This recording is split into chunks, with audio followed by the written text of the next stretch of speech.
Seja bem-vindo ao canal da Congregação Presbiteriana de Macapá. Eu sou o pastor Michel e hoje eu quero te convidar para nós continuarmos o nosso estudo no livro de Ruth. Ruth, capítulo de número 3. E eu quero começar hoje afirmando que todo ser humano ele almeja, ele necessita de um lar. E veja, não confunda, porque ter um lar não é o mesmo que você ter uma casa. Você pode ter uma casa, mas ao mesmo tempo não ter um lar. Ou seja, o lar ele é algo que vai além de uma estrutura física. É um ambiente onde você encontra amor, onde você encontra segurança, paz, descanso. O lar é aquele local onde você pode chegar após um dia de trabalho e verdadeiramente repousar. E veja, queridos, nós necessitamos de descanso. E não me refiro apenas a um descanso de ordem física, mas nós necessitamos de um descanso mais profundo, um descanso para a nossa alma, para o nosso coração. E foi a respeito desse descanso que Agostinho, certa feita, escreveu em seu livro As Confissões. Tu nos criastes, ó Deus, para ti, e o nosso coração não encontrará descanso enquanto não estiver descansado em ti. Então, queridos, veja que o ser humano ele necessita desse descanso para a sua alma. Nós estamos aqui acompanhando no livro de Ruth a história de Noemi e Ruth, essas duas viúvas que vieram da cidade de Moabe para Belém. Noemi retornou, como sabemos, amargurada, culpando a Deus por toda a tragédia que havia cometido a vida dela, mas nós sabemos perfeitamente que, na verdade, Noemi ela estava sofrendo as consequências das suas escolhas erradas, tanto dela quanto do seu esposo, quando desobedeceram ao Senhor, saindo da terra prometida e indo para uma terra pagã. Mas nós também temos acompanhado a história de Ruth. E nós temos visto como esta moabita que resolveu vir, não é, lá de Moabe para Belém, como ela teve um encontro com o Deus verdadeiro, como ela foi convertida ao Senhor e como ela fez um juramento de lealdade para com a sua sogra. Temos visto também como essa mulher, ela era uma mulher que arregaçava as mangas, que trabalhava, que ia em busca do pão de cada dia para ela e para a sua sogra. Ela começou a trabalhar rebuscando espigas, um trabalho humilde, um trabalho duro, um trabalho arriscado, mas o Senhor, na sua providência, conduziu Ruth justamente para rebuscar espigas num campo de um homem que era parente de Noemi, um homem chamado Boaz, um homem que favoreceu grandemente Ruth e ofereceu para ela que ela permanecesse durante toda aquela colheita, colhendo ou rebuscando espigas somente ali nos seus campos. E isso foi uma bênção para a vida de Ruth, porque além de ser um trabalho bastante duro, era também bastante perigoso, porque ela poderia ser vítima de senhores é, perversos, de homens perversos, naquele período ali dos juízes, um período também muito complicado, muito difícil, como nós já até mencionamos aqui. Mas veja, queridos, essa história então ela vai prosseguir, ela vai continuar, e agora Noemi, ela, por ver a bênção de Deus sobre a vida dela, por ver a graça e a misericórdia de Deus agindo através de Ruth e alcançando a vida dela, Noemi, ela então agora começa a abrir mais o seu coração, a vislumbrar o futuro. Ela então se preocupa com Ruth, ela se preocupa que Ruth encontre de fato um homem para que ela possa casar e ter o seu lar e ter o seu descanso. E hoje eu quero meditar com você a respeito do seguinte tema: somente Deus pode proporcionar o descanso que necessitamos. Somente Deus pode proporcionar o descanso que necessitamos. E quando eu me refiro ao descanso, aqui é o descanso físico, mas principalmente o descanso de natureza espiritual para as nossas almas, para o nosso coração. Em primeiro lugar, queridos, eu quero enfatizar que todo ser humano necessita de descanso. Nós vimos aqui como Boaz foi favorável a Ruth, permitindo que ela rebuscasse espigas ali no seu campo durante toda aquela colheita. Vimos que Ruth aceitou. Passou aqui um período entre o capítulo 2 e o capítulo 3, algo em torno de 6 a 8 semanas. E aí Noemi então vai se dirigir a Ruth e dizer o seguinte, verso de número 1. Disse-lhe Noemi, sua sogra, minha filha, não hei de eu buscar-te um lar para que sejas feliz? Interessante, porque a palavra que Noemi utiliza aqui para lar, literalmente é a palavra descanso, a palavra repouso. É como se Noemi estivesse dizendo, minha filha, será que eu não tenho a responsabilidade de buscar para você um lugar de repouso, um lugar de descanso, um lugar onde que você possa ser feliz? E veja, queridos, porque Ruth aqui, ela já havia sido convertida, ela agora fazia parte do povo de Deus, não havia nenhum impedimento, né, que fosse empecilho para ela não casar com um homem ali de Israel. Então ela podia muito bem casar com qualquer homem temente a Deus ali da nação de Israel. E Ruth, então, estava nessa condição, ela era viúva, nada a impedia de casar-se novamente.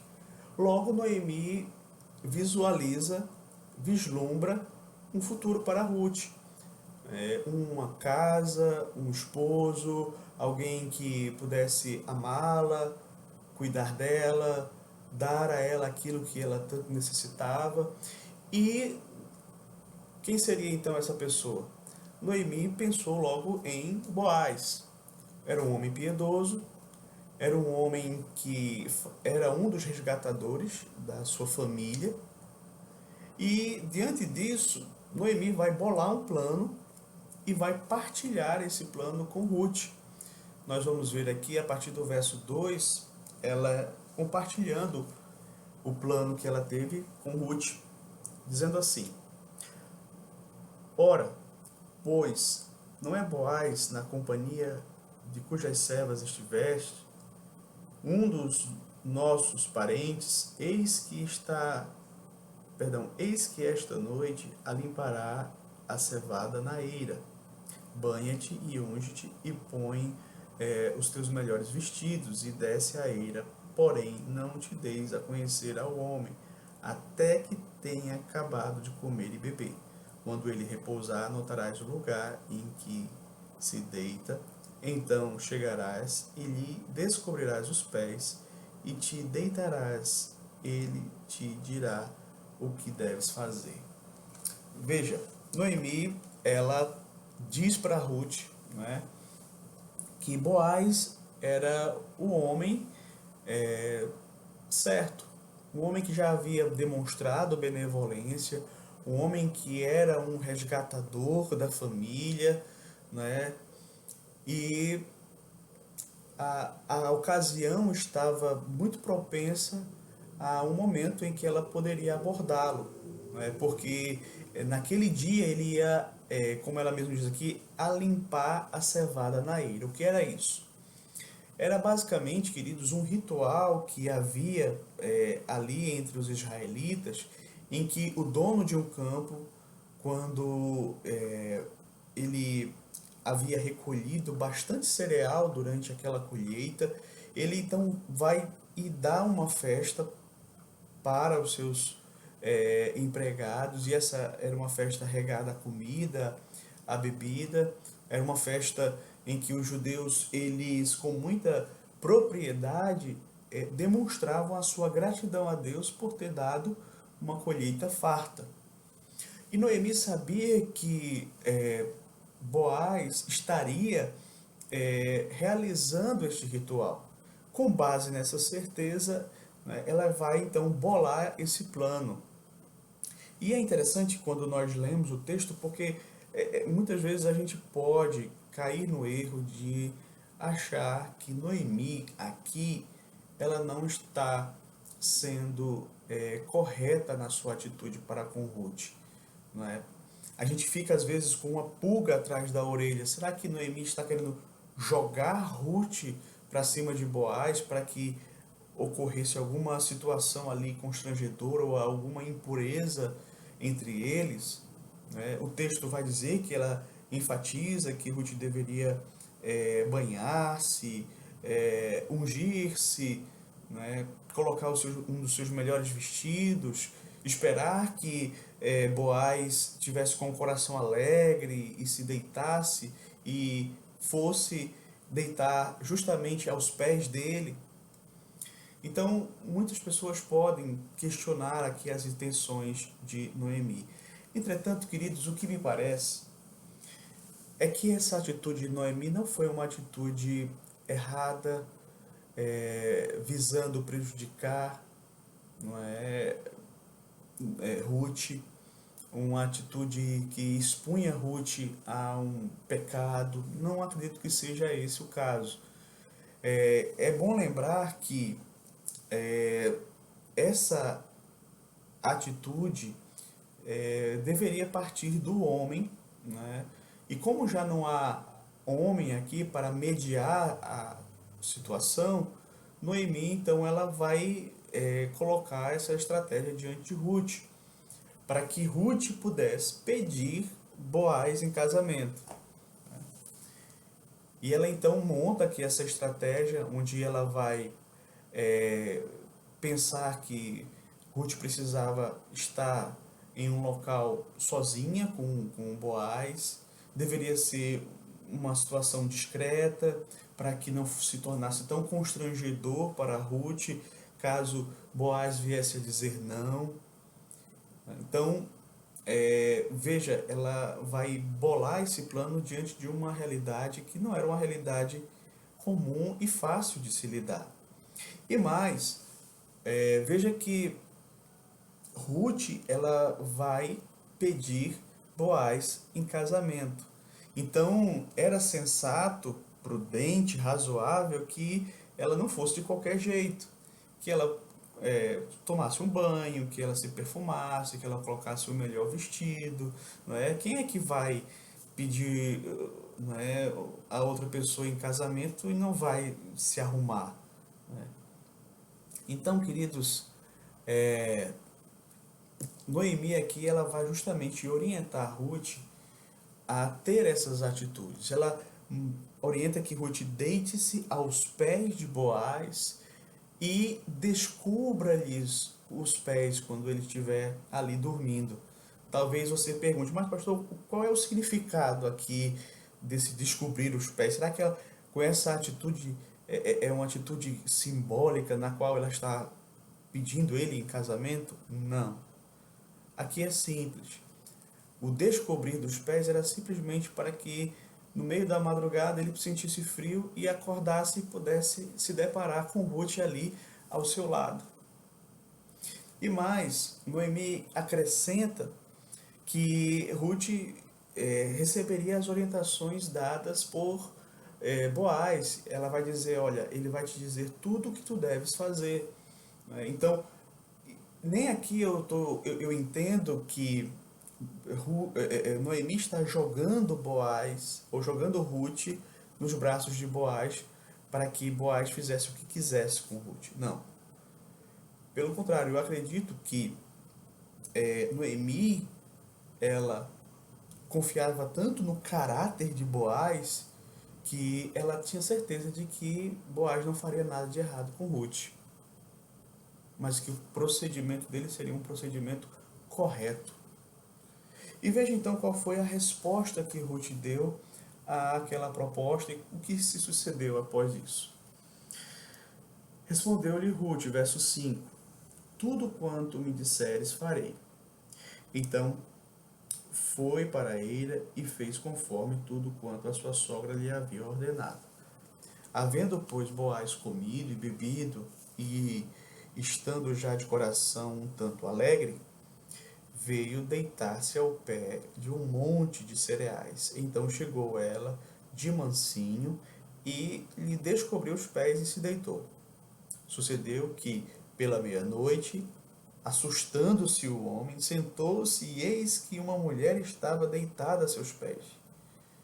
Disse-lhe: quem és tu? Ela respondeu: sou Rute, tua serva. Estende a tua capa sobre a tua serva, porque tu és resgatador. Né? Veja que Ruth seguiu o plano certinho de Noemi. Né? Ela foi para a eira e ela aguardou o momento certo em que Boaz já estava ali com o seu coração alegre de vinho, vai descansar. Ela então deita-se ao lado dele, descobre os pés. O texto vai dizer que aí por volta da meia-noite ele então acorda e ele percebe aquele vulto ali aos seus pés, e quando ele olha uma mulher e ele pergunta: quem és tu? E Ruth então vai responder, né? Sou Ruth, a tua serva, né? Estende a tua capa sobre a tua serva, porque tu és resgatador. Então, Ruth é interessante. Ela imediatamente explicou para Boaz o que é que ela estava fazendo ali, o que é que ela queria. Veja, ela é direta, ela não faz rodeios, ela não deixa nada no ar, né?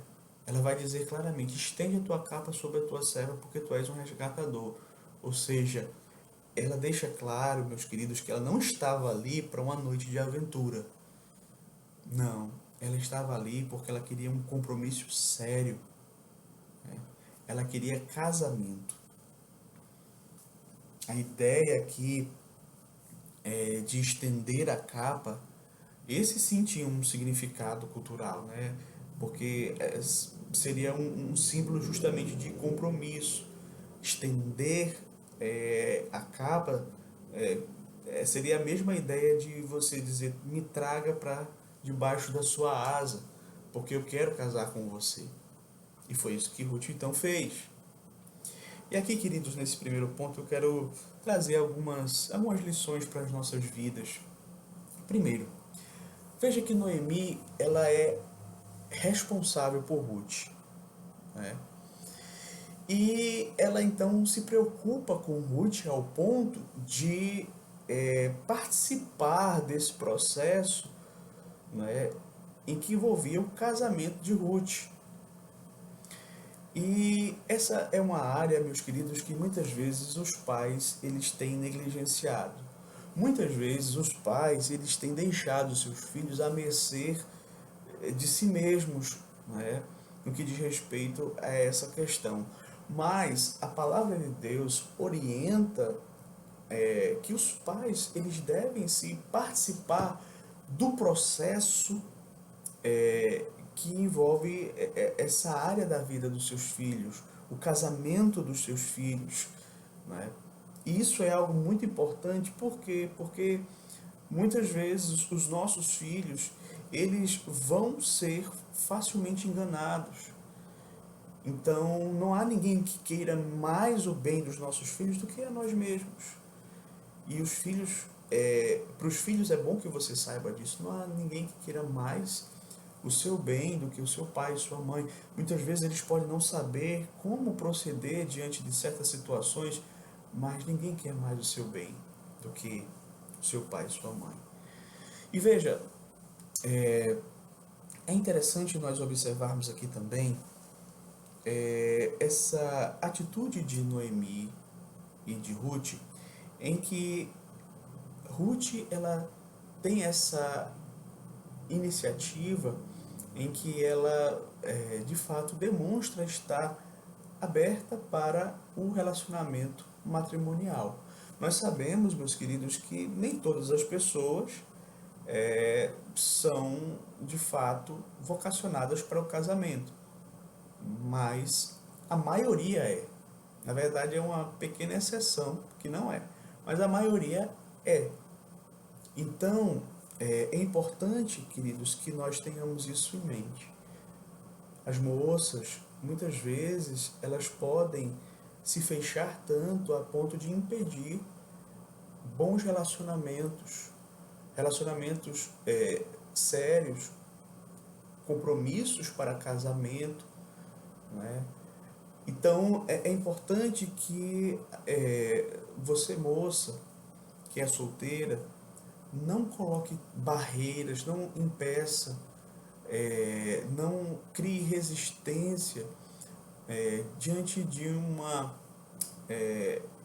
possibilidade de um relacionamento sério com alguém temente ao Senhor, com alguém que pode realmente é, ser o Boaz para a sua vida. Né? Mais uma última aplicação aqui, que eu acho que é interessante também nós colocarmos, além, da postura de Noemi, além da postura de Ruth de estar aberta para relacionar-se ali com Boaz de uma forma séria, compromissada, né? Visando justamente o casamento. Né? Eu também quero destacar a postura de Ruth. Veja que ela é uma moça que ela deseja casar, mas e ela quer casar com Boaz, mas ela não é uma moça que topa tudo para poder realizar esse seu desejo de casar, né? Ela se dispôs, ela fez tudo aquilo que a sua sogra tinha lhe orientado, né? Mas você vai perceber claramente o caráter de Ruth, né? Quando ela está ali diante de Boaz, naquela situação, não é, complicada, ela rapidamente deixa claro para Boaz que ela está ali porque ela quer um compromisso sério. Veja, ela está disposta a casar, mas ela não está disposta a fazer qualquer coisa para casar. Ela não estava disposta a ter uma noite de paixão para obter o casamento. Não. Quando Boaz acorda, veja, Ruth não deixa dúvidas sobre o que ela deseja de fato. E é interessante, queridos, porque essa postura que Ruth adota, que é uma postura firme, isso acaba conquistando ainda mais Boaz. Né? Boaz acaba admirando-a muito mais. E isso aqui, queridos, envolve algo muito sério, que é justamente a nossa fama. E isso, meus queridos, não é apenas para mulher ou para homem, mas a nossa fama ela vai nos preceder, seja para o bem ou para o mal. E por isso que nós devemos estar atentos, precisamos ser firmes. Em segundo lugar, queridos, nós então precisamos também compreender não apenas que nós necessitamos de um descanso, mas que Deus é quem providencia descanso para o seu povo. Vejamos agora qual foi a resposta que Boaz deu ao pedido que foi feito por Ruth, verso 10. Disse ele: Bendita sejas tu do Senhor, minha filha, melhor fizestes a tua última benevolência que a primeira, pois não foste após jovens, quer pobres, quer ricos. Veja, nas palavras de Boaz você vai perceber que ele também estava interessado em Ruth. Ele trata elas de uma forma extremamente carinhosa. Bendita sejas tu do Senhor, filha minha, porque a tua última benevolência foi melhor do que a primeira. A primeira benevolência aqui que ele está se referindo foi o fato de Ruth ter saído de Moab e ter jurado lealdade à sua sogra. A segunda benevolência foi justamente Ruth ter ouvido os conselhos da sua sogra e ter ido buscado um homem piedoso, um homem temente a Deus, o verdadeiro resgatador, e não ter seguido um outro caminho, indo atrás de jovens, indo atrás de aventuras, quer seja com ricos, quer seja com pobres, enfim. Veja que Boaz se demonstra aqui favorável àquele pedido feito por Ruth, mas mais na frente aqui ele vai então deixar mais claro ainda, verso 11. Agora, pois, minha filha, não tenhas receio, tudo quanto disseste eu te farei, pois toda a cidade do meu povo sabe que és mulher virtuosa. Então veja, primeiro ele vai tranquilizar o coração de Ruth, dizendo: não tenha receio, não tenha medo. Certamente Ruth ela estava apreensiva, temerosa. Você imagina, se hoje, nos nossos dias, é uma coisa contracultural uma mulher pedir um homem em casamento, imagine naquela época. Então, certamente ela deveria estar ali com um certo friozinho na barriga, e pensando se ia receber um não ou um sim. O fato é que Boaz vai consolar, vai confortar o coração dela, tranquilizá-la. E aí ele faz questão de mencionar a fama dela, pois toda a cidade do meu povo sabe que tu és mulher virtuosa. Ou seja, aquilo que nós tínhamos falado anteriormente. A nossa fama ela chega primeiro, e a de Ruth também havia chegado primeiro que ela, porque Boaz já sabia pela boca de outras pessoas que aquela mulher, mesmo tendo vindo lá de Moabe, mesmo não tendo sido criada no meio do povo de Deus, era uma mulher virtuosa, era uma mulher, realmente temente ao Senhor. Então Boaz aceita o pedido de Ruth, porém tinha uma questão aqui que poderia impedir que ele se casasse. Acompanhe então aqui a leitura a partir do verso 12 e o 13 também. Ora, é muito verdade que eu sou resgatador, mas ainda outro resgatador há mais chegado do que eu. Fica-te aqui esta noite, e será que pela manhã, se ele te quiser resgatar, bem está, que te resgate. Porém, se não lhe apraz resgatar-te, eu o farei. Tão certo como vive o Senhor, deita-te aqui até amanhã. Observe aqui, queridos, que Boaz, ele afirma: eu sou o resgatador. Mas o que era então essa figura do resgatador? Bem, em Israel, se uma família ela tivesse entrado em dívidas ou se ela perdesse as suas terras por alguma razão, seus bens, de um modo geral, tinha um parente, que era chamado de resgatador, ou seja, esse parente ele poderia pagar a dívida da família e reaver as posses daquela família. Se por um acaso aquela família foi vendida como escravo, ele poderia resgatar a família da escravidão. E tudo indica que nesse período aqui de Israel, o resgatador ele também poderia suscitar descendência a um parente que foi casado, mas que não teve filhos, ficou a viúva. Então Boaz ele era alguém que poderia suscitar descendência, tendo em vista que ele era o resgatador, família ali de Noemi. Só que tem uma questão aí que Boaz vai mencionar. Ele não era o único resgatador. Havia um outro resgatador que inclusive era até mais próximo. Isso significa que a preferência para resgatar os bens, para casar-se com Ruth, não era de Boaz. Mas é interessante também porque você vai perceber que Boaz ele não vai passar por cima desta lei. Boaz então ele vai cumprir aquilo que a lei dizia, ele vai dar preferência ao outro, ainda que ele tivesse que abrir mão daquilo que ele tanto desejava, que era casar-se com Ruth. Mas aí você vai ver o caráter de Boaz. Você vai perceber que Boaz ele era alguém que buscava cumprir aquilo que Deus mandava em sua palavra. E veja que a situação aqui não era fácil. Ele já tinha ido dormir com o coração alegre. Ruth, quando ele acorda, Ruth está ali perfumada, com o seu melhor vestido, e ele era um homem sujeito às mesmas tentações que qualquer outro. Mas aqui você vai perceber claramente que Boaz ele não segue os seus desejos. Ele não vai dizer, olha, já que você está aqui, então vamos aproveitar. Não, você não vê Boaz agindo dessa forma. Você vai ver que, ainda que ele estivesse ali gostando de Ruth, mas ele não vai abrir mão de cumprir aquilo que a lei mandava. Ele não vai passar por cima da lei.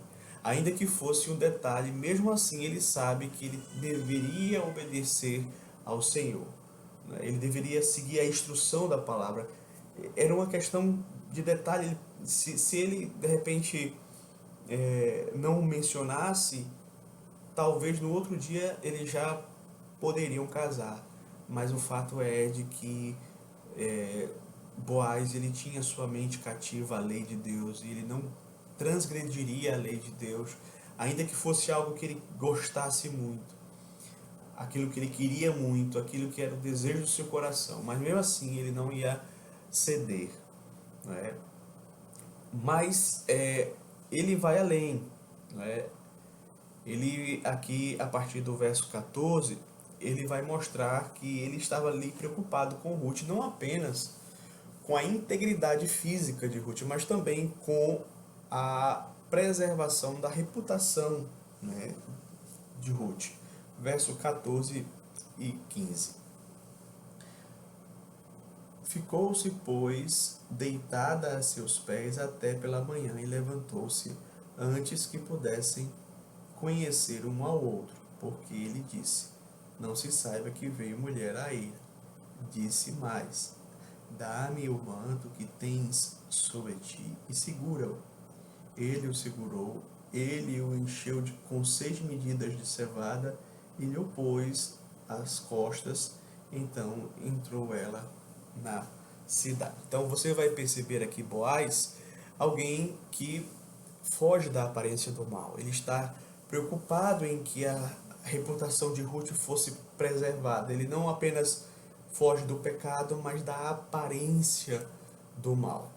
Porém, antes de despedir Ruth, você vai perceber que Boaz ele vai fazer mais um gesto de caridade. Ele vai trazer aqui uma provisão para mandar para Noemi.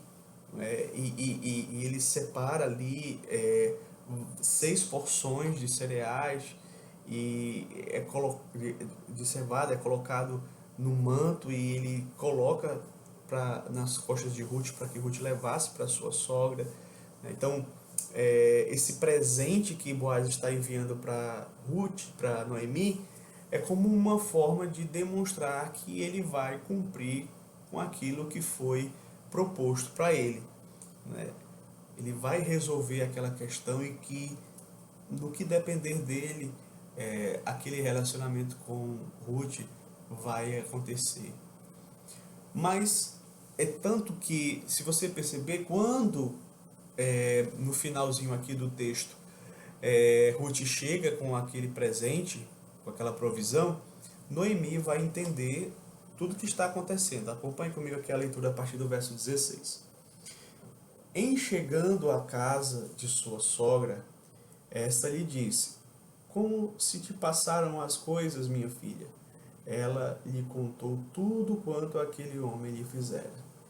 E disse ainda, estas 6 medidas de cevada ele mais deu e me disse, não voltes para tua sogra sem nada. Então lhe disse Noemi, espera, minha filha, até que saibas em que darão as coisas, porque aquele homem não descansará enquanto não se resolver este caso ainda hoje. Veja que Noemi, ela entende pelas palavras de Boaz e pelo gesto de Boaz ter enviado aqueles suprimentos, que ele realmente estava decidido a casar-se com Ruth, e o que estivesse ao seu alcance ele faria. Ele não ia quebrar a lei de Deus, mas o que estivesse dentro das condições de atuação dele, ele ia fazer. E você vai perceber que Boaz ele é um homem diligente. O que ele tinha para fazer e para resolver ali, naquele dia ele foi atrás, ele buscou resolver, ele queria casar-se com Ruth. né? Ele vê aqui a diligência dele. Agora, trazendo algumas aplicações para a nossa vida, observe aqui Boaz, ele era um homem crente, um homem já maduro e alguém rico. Veja, Boaz ele não era uma pessoa que vivia em busca de aventuras, em busca de mocinhas. Ele está aqui aguardando é, aquela que seria a sua esposa. Então é interessante nós observarmos isso porque muitas vezes o mundo, ao olhar para um homem maduro, solteiro, diz logo que há algo de errado com ele. E não necessariamente. Pode ser que, sendo um cristão, ele esteja realmente esperando do Senhor em oração aquela pessoa que realmente vai ser a sua esposa. Uma segunda aplicação é que você observa que o que chamou, não é, a atenção de Boaz em Ruth foi justamente o fato dela ser uma mulher virtuosa, o fato dela ser uma mulher piedosa, temente a Deus, né? Tanto é que ele reconhece isso e ele menciona o fato de que as pessoas da cidade reconheciam isso em Ruth. E se você observar também, Ruth escolheu Boaz tendo como principal critério ele ser um homem temente ao Senhor, um homem piedoso, um homem bondoso, generoso, um homem que realmente servia a Deus com integridade. Então, isso é um ponto importante quando você está procurando alguém para casar, né? Ou quando chegar alguém e você vai então analisar se é uma pessoa que realmente você deve se casar. A vida de piedade. Esse é o principal critério. Se é uma pessoa que realmente teme a Deus. Mas aí eu pergunto a você, qual é o critério que você tem utilizado para escolher uma pessoa para casar? E que lugar da lista o fato de ser uma pessoa temente a Deus, uma pessoa virtuosa, uma pessoa sábia, uma pessoa que viva a vida cristã de forma santa, até que ponto e em que lugar da sua lista essas coisas se encontram? Será que são as primeiras ou são as últimas? Mas uma terceira aplicação que eu gostaria de mencionar aqui também é que quando nós olhamos para Boaz, nós vemos um alvo de masculinidade bíblica, não é? Você vê aqui um homem que trabalha, não é? Um homem que age em prol dos necessitados, ele exerce misericórdia, ele é generoso, ele é um homem que deseja constituir família, mas ao mesmo tempo ele não é um homem que está disposto a fazer qualquer coisa para ter uma família.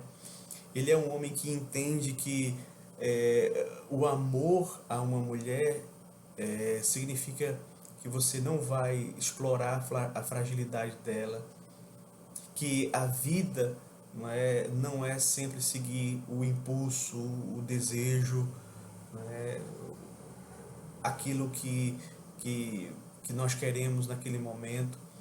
E então você vai perceber aqui justamente um exemplo de masculinidade, né? Alguém que honra o nome da mulher por quem ele está interessado, alguém que é diligente no que diz respeito à sua responsabilidade, né, para a realização do casamento. Então você vai vendo várias características de Boaz que mostram aqui que ele era um homem realmente temente a Deus, maduro, sábio e preparado para o casamento. Porque muitas vezes as pessoas querem casar, mas elas nem sequer se preparam para o casamento. E como nós sabemos, casamento não é para meninos, casamento é para homens, homens de caráter. Mas veja, queridos, uma última aplicação, e eu entendo que essa é a principal, não é?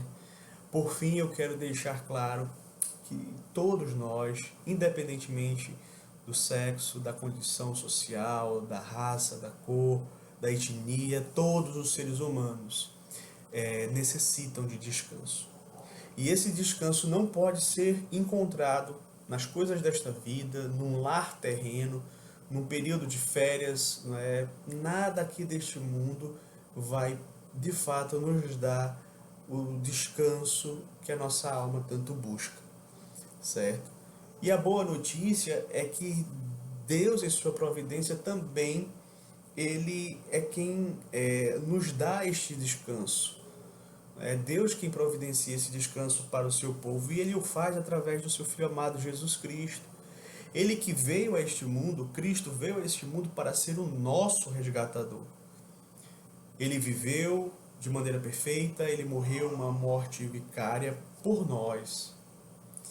Então é importante que você entenda que Boaz aqui, ele é alguém, né, na condição de resgatador que está apontando para Cristo. E Ruth é alguém que está apontando para a igreja.